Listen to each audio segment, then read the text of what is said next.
মঞ্চত উপবিষ্ট সুধীবৃন্দ, কাৰো নাম নলওঁ, কাৰোবাৰ নাম ৰৈ গ'লে বৰ অশোভনীয় হ'ব আৰু অসন্মানীয় অসদন। প্ৰধান কথাটো হৈছে আজি যি অনুষ্ঠান সহায়ে আয়োজন কৰিছে জয়তে শ্মশান বন্ধু, আমি সৰুৰে পৰা দেখি অহা ধ্ৰুৱদা, তেখেতৰ আত্মাৰ সদ্গতি কামনা কৰিলোঁ। আৰু যি পৰিবাৰ উপস্থিত আছে সমবেদনা জ্ঞাপন কৰিলোঁ।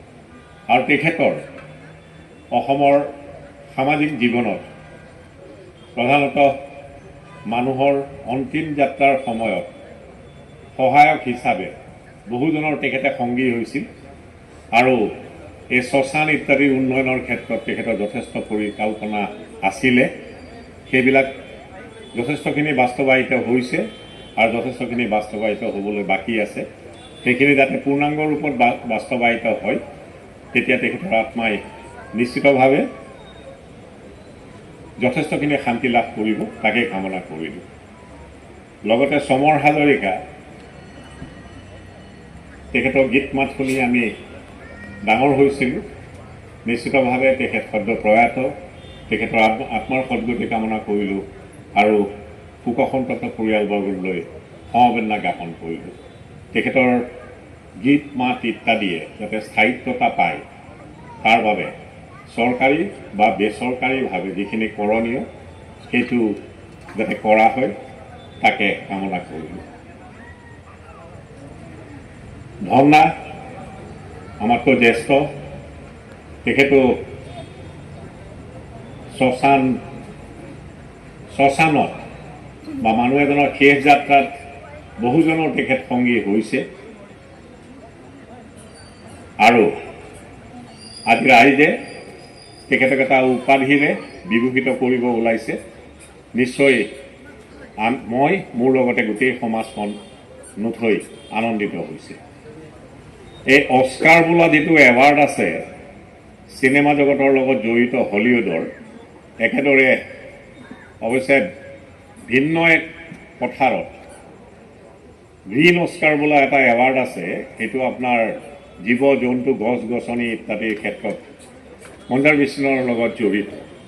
অসমৰ এগৰাকী মহিলা পূৰ্ণিমা দাস বৰ্মন, তেখেতে এইটো UK বেষ্ট এৱাৰ্ড উইকলি ফাউণ্ডেশ্যনৰ একদম অস্কাৰৰ সমতুল্য। পূৰ্ণিমা দাস বৰ্মনে হাৰ্গিলা কনজাৰভেশ্যনৰ বাবে, ষ্টক কনজাৰভেশ্যনৰ বাবে 17 আৰু 24 চনত দুবাৰ তেখেতে প্ৰাপ্তি স্বীকাৰ কৰিছে এই গ্ৰীণ অস্কাৰৰ। মই এই প্ৰসংগটো এইবাবেই টানি আনিলোঁ যে বৰ্তমান শ্মশান বন্ধুটো ধ্ৰুৱপ্ৰসাদ চলিহা, আন কোনেও সেই উপাধি দিব পৰা নাযায় বা ল'ব পৰা ব্যক্তিও নাই। খালি শ্মশানৰ সেৱক হিচাপে আজি যি টাইটেল বুলিয়ে ক'লোঁ, যি উপাধিৰে বিভূষিত কৰিবলৈ আমি মনস্থ কৰিছোঁ, ধন্যাক নিশ্চিতভাৱে বহুদিনৰে পৰা সেইটো কাম্য। চৰকাৰীভাৱে আন কোনোবাই শ্মশান বন্ধু ইত্যাদি উপাধি পাব পাৰে, কিন্তু এই বেচৰকাৰী সমাজখনে যি স্বীকৃতি তেওঁক আজি দিব, সি নিশ্চয় চিৰদুৰমীয়া হ'ব।